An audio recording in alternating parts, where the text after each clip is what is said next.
PCS current news में अभी की खबर है, वियतनाम में आया यागी तूफान।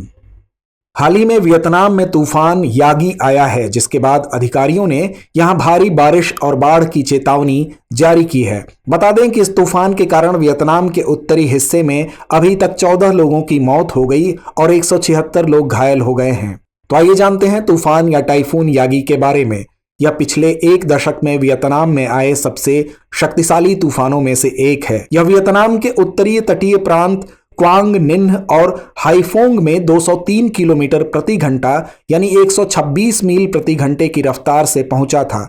बता दें कि वियतनाम पहुंचने से पहले इस तूफान ने चीन के हैनान द्वीप फिलीपींस में तबाही मचाई थी।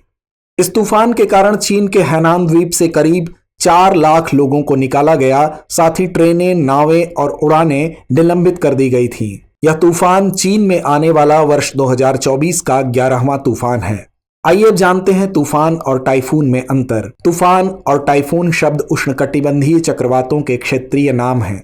अटलांटिक और पूर्वी प्रशांत महासागर में उष्णकटिबंधीय चक्रवातों को आमतौर पर तूफान कहा जाता है, जबकि पश्चिमी प्रशांत क्षेत्र में बनने वाले उष्णकटिबंधीय चक्रवात के लिए आम शब्द टाइफून है। बता दें कि हिंद महासागर और ऑस्ट्रेलिया के पास उष्णकटिबंधीय चक्रवातों को सिर्फ चक्रवात कहा जाता है, साथ ही बंगाल की खाड़ी और अरब सागर में चक्रवात कहा जाता है। आइए जानते हैं वियतनाम के बारे में। यह दक्षिण पूर्व एशिया में इंडो चीन प्रायद्वीप पर स्थित एक देश है। इसकी सीमा उत्तर में चीन, पश्चिम में लाओस और कंबोडिया और पूर्व में प्रशांत महासागर के पूर्वी सागर दक्षिणी चीन सागर से लगती है। यह एक बहुजातीय देश है जिसमें 54 जातीय समूह शांतिपूर्वक सहअस्तित्व में रहते हैं।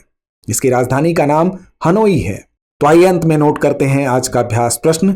यागी तूफान के संदर्भ में निम्नलिखित कथनों पर विचार कीजिए। पहला कथन है, यह पिछले एक दशक में भारत में आए सबसे शक्तिशाली तूफानों में से एक है। दूसरा कथन है, हाल ही में यह तूफान वियतनाम में आया है।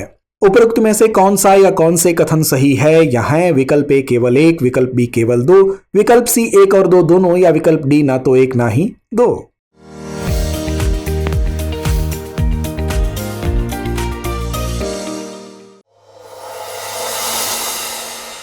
डियर व्यूअर्स, अपने एग्जाम की तैयारी को और बेहतर करने के लिए हमारे चैनल को लाइक, शेयर और सब्सक्राइब करना न भूलें।